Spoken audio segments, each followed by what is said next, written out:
Have you ever pulled a gel print which didn't quite turn out as expected? Don't toss it out just yet. Today, we're taking a negative botanical tissue and turning it into a stunning collage. At least that was the plan. But after working for 4 days and accumulating 37 minutes of fully edited footage, I realized that wasn't the video I was making. Instead, I was making a video on dealing with disaster. This happens to all artists, from beginners to professionals. In fact, if you've never run into a creative block, maybe you aren't pushing your boundaries enough. So first, I'll show you how I got to this point. And then I'm going to share with you the options that I considered and what I finally did. Because of the way that I make botanical gel prints on tissue, I end up with several negative prints. Prints where the plant material is white, with the area around the plant, the negative area, in color. The first of these prints is darker, and then each successive print becomes lighter until almost all of the background paint has been removed. Then I remove the plants and print a couple of positive prints. Those are the ones that actually show all the detail in the plant's leaves and stems. And by the way, I get so many prints because I use golden open paint to print with. To be frank, I have less use for the negative prints than the positive prints, but I never throw them away because, well, you just never know.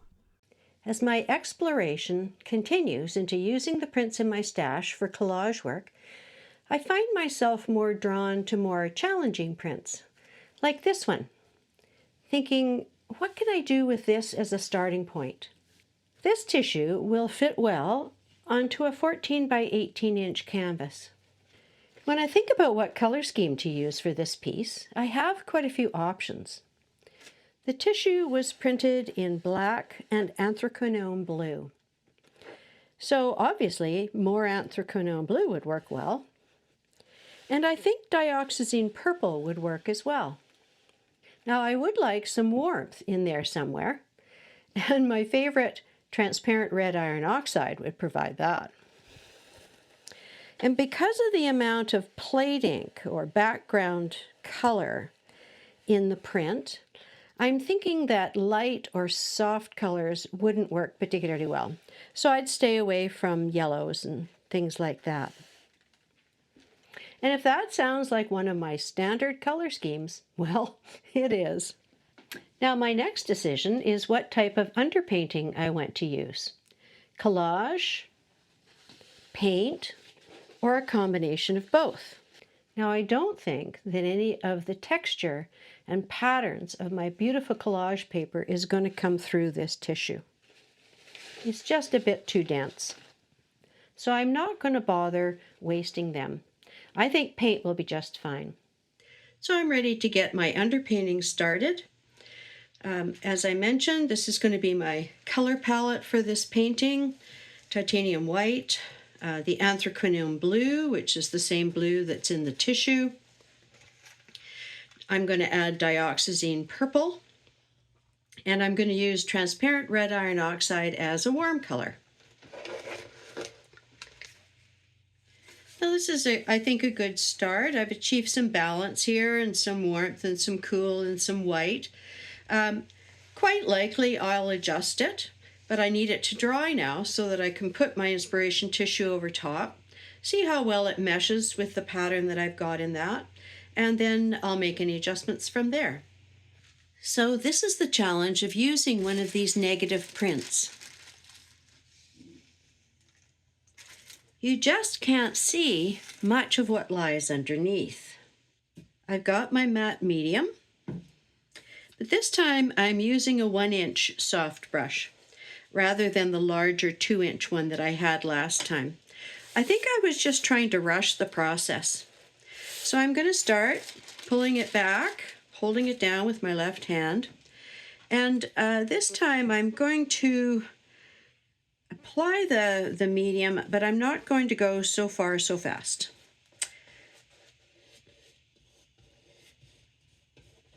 I'm going to take a little bit of time to spread it out here. I like to use a fair bit of medium, but that's the other thing that possibly had an effect last time, was I maybe used a bit too much medium. Made it a little too soggy.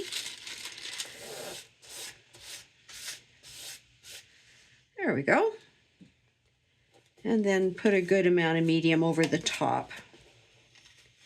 So I'm just going to do smaller strips as I go down the canvas this time, rather than the big wide ones. I was trying to do about 1/4 of a canvas at a time for the last one, and I think that was a bridge too far. Okay, so once I've got it attached, I can pull it up, bring it down another sort of 2-3 inches. And gently pull it down. Again, I think I might have been a little vigorous last time. I'll leave a link below to that video with a time code there if you're interested in seeing the minor catastrophe and how I worked through it, because I did manage to save it. There we go. Well, that was much less exciting than the last time. I think this is looking pretty good. And I can see my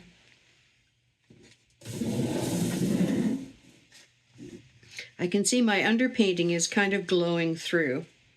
So I'm really pleased with the way this came out. I'm sure there was a few of you who were thinking, why does she bother doing an underpainting? The tissue itself is so dark, nothing's going to show through. But as you can see, because this particular type of tissue, Spectra art tissue, goes quite transparent when you adhere it, I get that nice sense of the blue coming through here, and the dioxazine purple, and then my warmer patches, that strip and this bit over there. So I think I have gained something from having done the underpainting. So my next step is to work some paint into this. I need to lighten areas and start to bring out the composition more that I have sort of in my mind. My composition's kind of this cruciform type shape, which I've used before in paintings, and I really quite like it for this type of work. So I'm just thinking about what areas I want to be lighter, and I'm always thinking that it's better to approach this gently and not just cover large swaths. So I'm going to start up here. Okay, so to me that's establishing a good start, and a good start to the composition. So now I'm going to go and I'm going to put a second layer. I'll start right back at the beginning again and put a second layer of white on to strengthen that effect. And the stronger white might not go into every little area. It might just go into the key areas that I want to draw you through. So, this is a good time to give it a bit of a rotate. Oh, not because you might, you could still flip this painting for sure. But it's a good idea to rotate it to see if anything pops out at you. You know how one of the normal tricks is to hold it up in a mirror. And that helps you to see anything that might be kind of drawing your eye in an uncomfortable way. And then you can, take steps to deal with that. The only thing I'm really noticing here is that this corner is very dense and very dark. So I think I need to deal with that. Okay, now I'm going to go ahead and put some quite heavy white on this section, because this section I want to really stand out. So I want to get rid of any hint of what's underneath that. I want it to stand out on top. Because as it's happening right now, this is definitely going to be the center of interest. So that means that it needs the maximum contrast of anywhere in the painting. It's got to be this area. Okay, well, I'm going to let that dry. I'm going to compare it to that perspective tissue that I might put on top, and then decide whether it needs more paint or whether I can go ahead and add something else. So why do I think of this as a disaster? Well, it's partly a disaster because of all the time and effort I've put into working with it up to this point and in creating a video about it. But I think this is actually still a very useful video to make because I think a lot of people run into problems like this. So I got to this stage and I just felt like something wasn't as strong as it could be. I kind of got attached to the idea of this being the center of interest. I like the shapes, I like the placement, the contrast.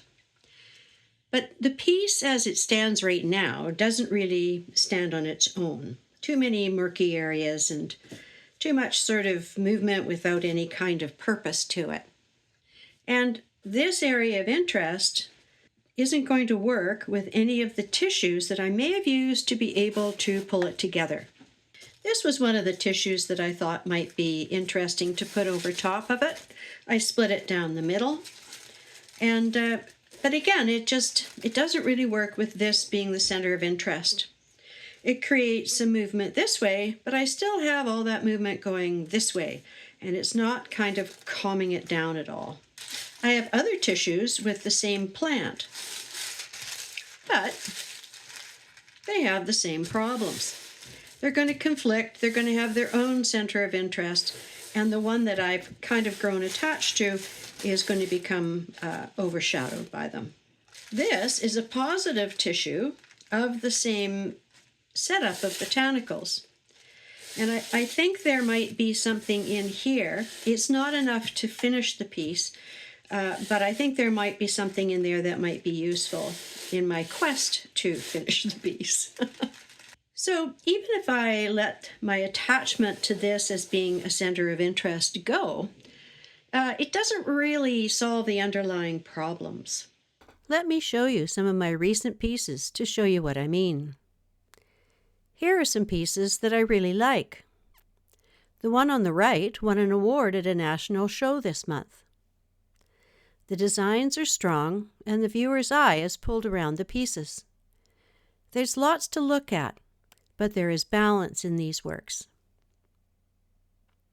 Here are two pieces that I don't think are as strong. There's almost too much movement without enough structure. There is also a lack of a clear center of interest. Notice that both of these, and my current problem child, are using the same botanical, bindweed.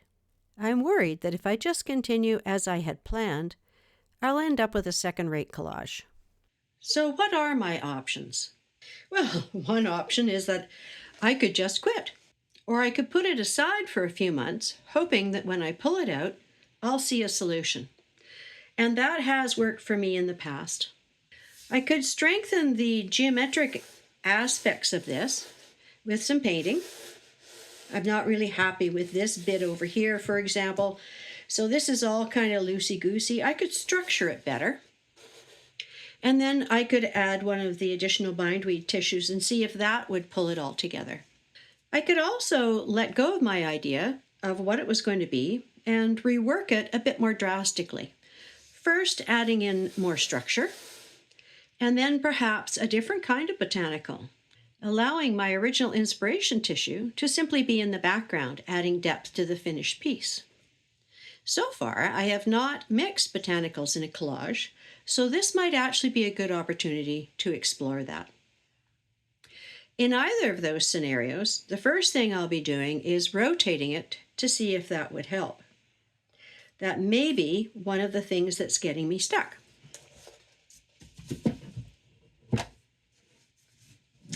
I have been around and around several times looking at this, but I think that possibly going back to a vertical format, which, I say, well, all of my other ones have been verticals. Well, maybe there's a reason for that. But going back to a vertical format might be helpful. It might just jog me out of what I'm seeing and make me see something better that could be in it. So whether I decide to restructure it and go with bindweed or go with a different botanical, I think I'll probably be looking at keep rotating it. So I've decided to go vertical with it. I think that's going to help me in the next phase. And I want to punch through this. I need to submerge this into more of the background, and I need to draw out some geometric aspects and get away with a lot of the just free-flowing whatevers. And I'm going to be a bit drastic about it because of the way I'm feeling towards this piece right now. And that isn't necessarily what everybody needs to do with their work when it's not working. That's just what I need to do when it's not working. So I do want to get rid of a little bit of this.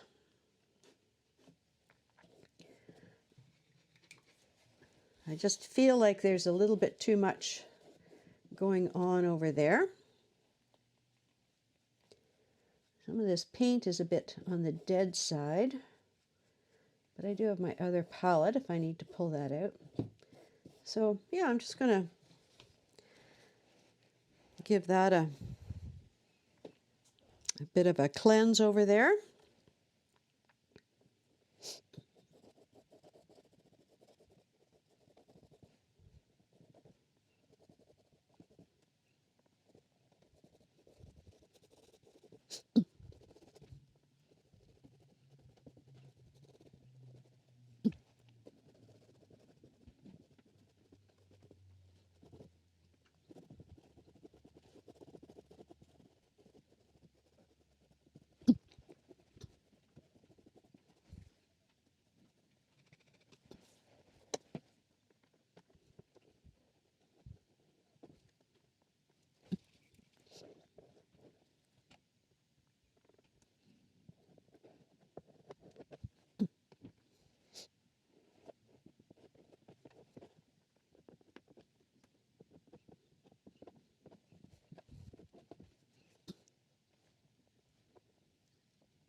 Okay, so I think I've reduced the old design fairly well. I think I've got peaks of the leaves coming through if I decide to emphasize those in a later layer. For the time being, I'm going to leave this open here. I think it probably needs to have its contrast reduced though.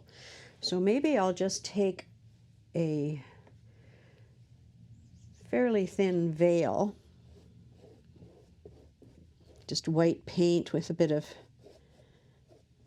and just reduce the contrast because that otherwise just is too strong where I've left it. Okay, and I can always emphasize that in a later layer. All right, so we got some geometry happening. We've submerged this piece. We'll let that dry, and then we'll see what comes of that. I think one thing that has been bothering me about this piece is how dark and dingy it turned out. And you know, this shouldn't have been a surprise. When I compare my inspiration tissue with the one that I used for Echoes of Summer, I can see that it's a lot darker. The black plate ink made the colors from the underpainting dark and dull. I've made quite a mess trying out different approaches. I've managed to keep my favorite bit. I've decided to replace the dark corners with brighter, lighter accent papers. And in some cases, I'll do some layering, so it won't just be a single piece that's tying down a corner. It may be several or bits on top of others. There are some beautiful pieces in the underpainting that I'll be keeping. And I've managed to find a botanical print of bindweed that I think will go over this quite nicely. If I look through it in here, I can see that this mass of weeds is just coming up into this nice area that I liked from the previous one. And then over here, I've got a piece of text that I've printed and cut out as a circle. And I think that would make a good secondary area of interest right over there.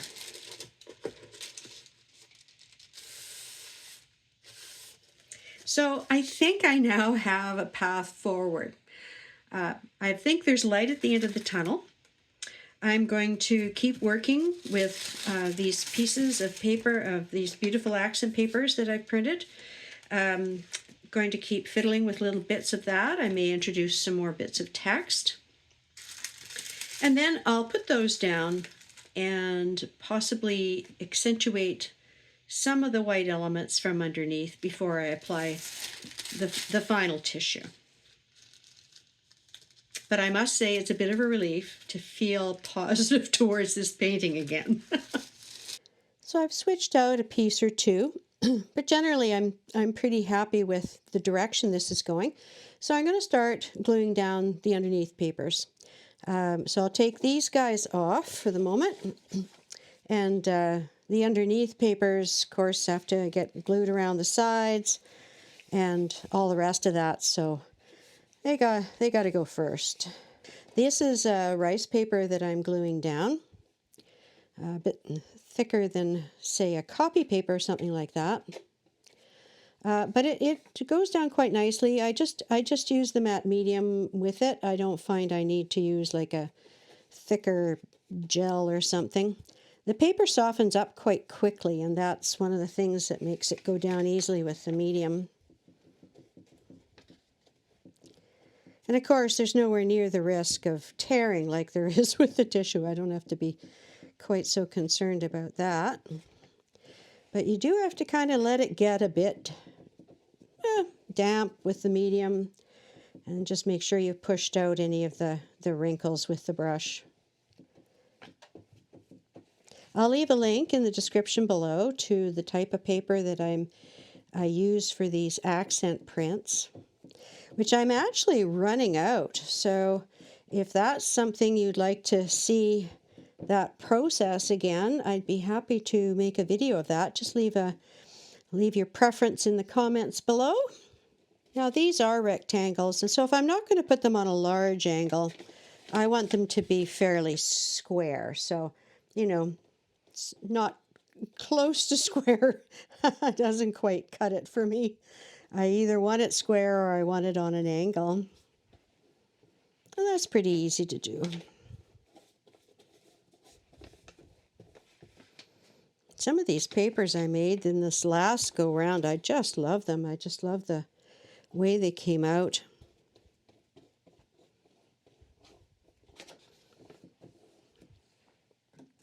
And I like them, you know, you take them out of context. So, you know, the whole sheet itself obviously isn't any kind of a finished print, but when I take a chunk out, oh my, that can look pretty nice. And this paper, like I say, is tough enough to push out the wrinkles with a brush. So while I've got this here, I might as well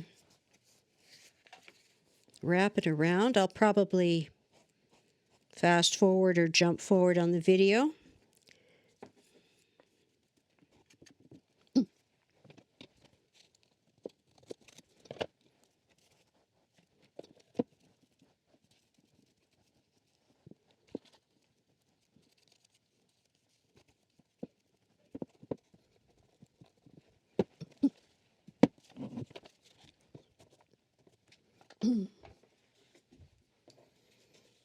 I have some really pretty stuff here that I want to preserve in the next layer.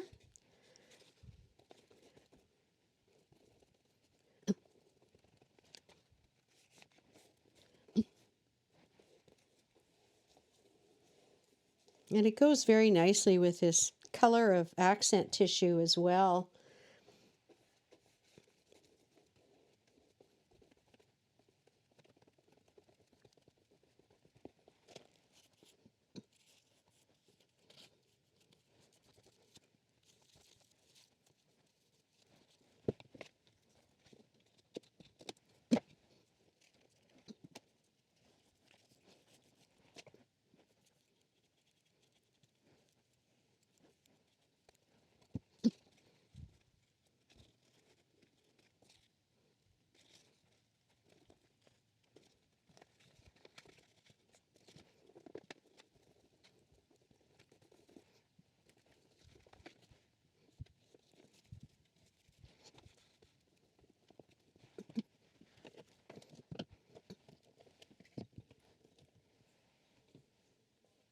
There we go. So I just kind of prop it up on a few brush handles and things just to keep it up off the paper while it's drying. I put a fresh paper on at the beginning of each new piece, each new video, and it's kind of like starting with a nice clean slate. It's good. So the corner pieces are on, and I've also added some additional overlapping tissues that I think kind of balance it up. I also want to do a little bit of selective glazing before I go on to bring out a little bit of color in some of the areas.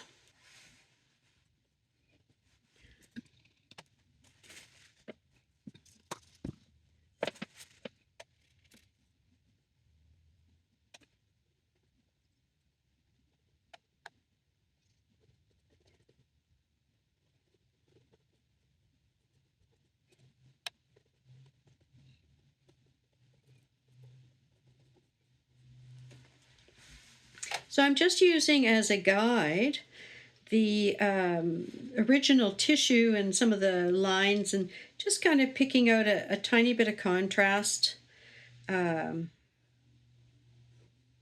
This will get fainter when I put the next tissue over it because that will, be a little, make it a little bit cloudy. But I think that I don't want this white area to be totally white at the moment.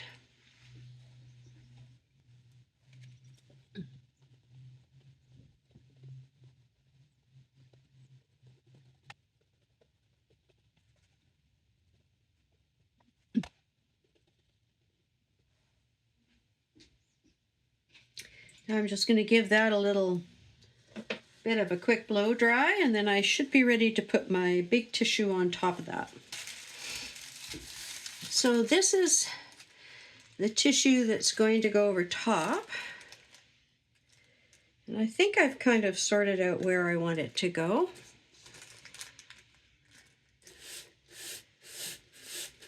There we go. So again, I'm going to take my time with it, not rush it like I did with that other one. And I'm just going to go a couple of inches at a time. Smaller, soft brush. Should keep me out of trouble.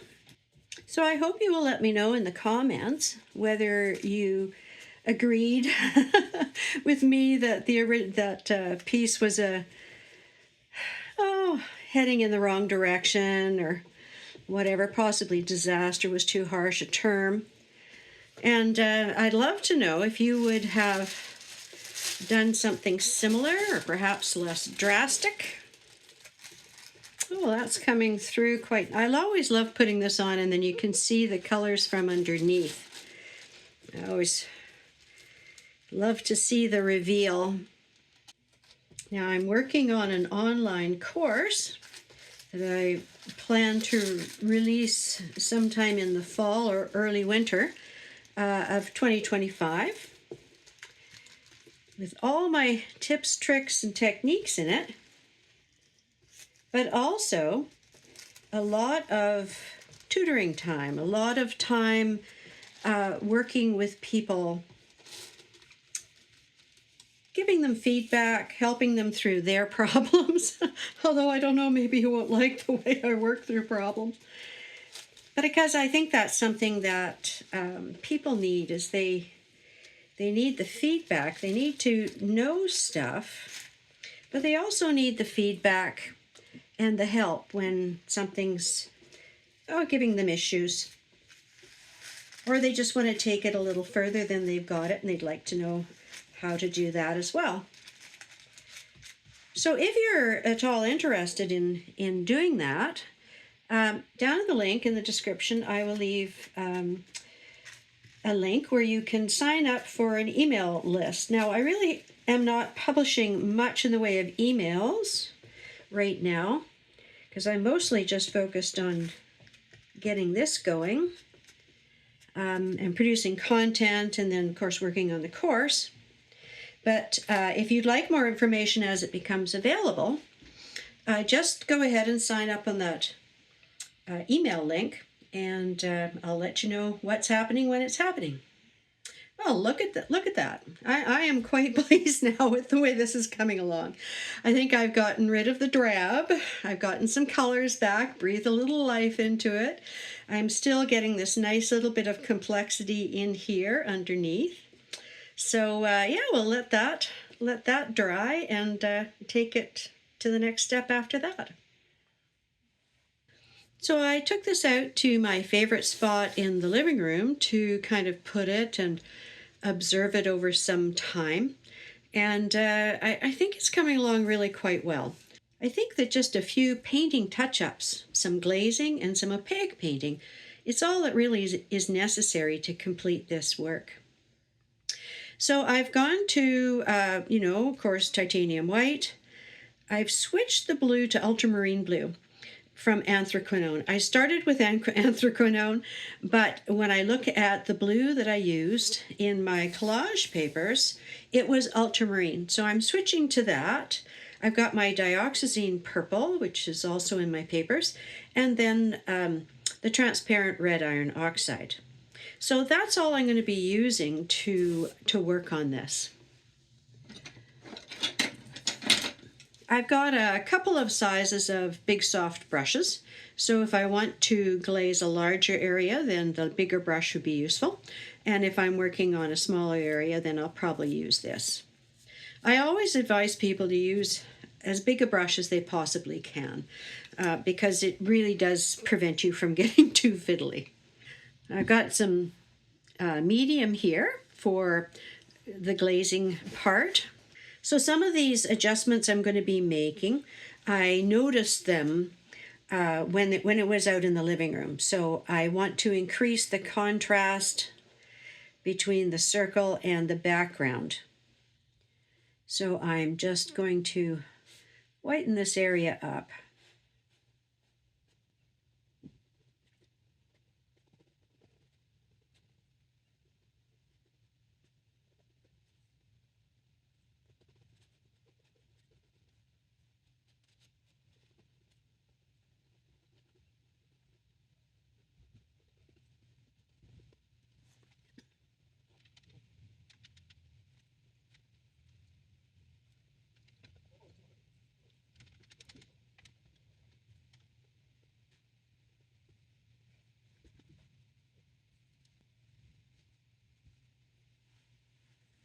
Just use a little bit of a dry brush across there to kind of soften that edge.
So I'm just picking out some of the dark bits on this central mass.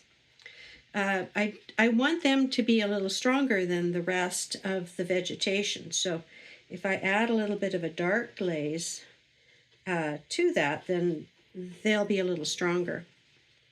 And then the eye won't vanish out of the painting out of one of these other sections, because like up here, the contrast has been really reduced. So because of that, it'll keep the eye in the painting a bit better. And if I just pick up the contrast in areas with the lighter background that I want to accentuate, then I can keep the eye moving around a bit. And sometimes I will finish a piece, so-called finish a piece, and then over a period of time, maybe a couple of weeks, I'll be looking at it and I'll say, oh, that little bit there needs more contrast or less contrast. And I'll go in and make a tiny change. And that's not a problem to me. I can see that the work is done, and I can still decide, days, weeks, or months later that it just needs a little something. There we go. And there it is. The collage is saved. This piece took some unexpected turns, but that's all part of the creative process. Sometimes the best thing you can do is step back, rethink your approach, and be willing to let go of your original plan. I hope this video gives you some ideas for how to push through when a piece isn't working. Have you ever had to rescue an artwork? Let me know in the comments. I'd love to hear your experiences. And if you enjoyed this, don't forget to like, subscribe, and hit the notification bell so you won't miss the next video. Thanks for watching, and I'll see you next time.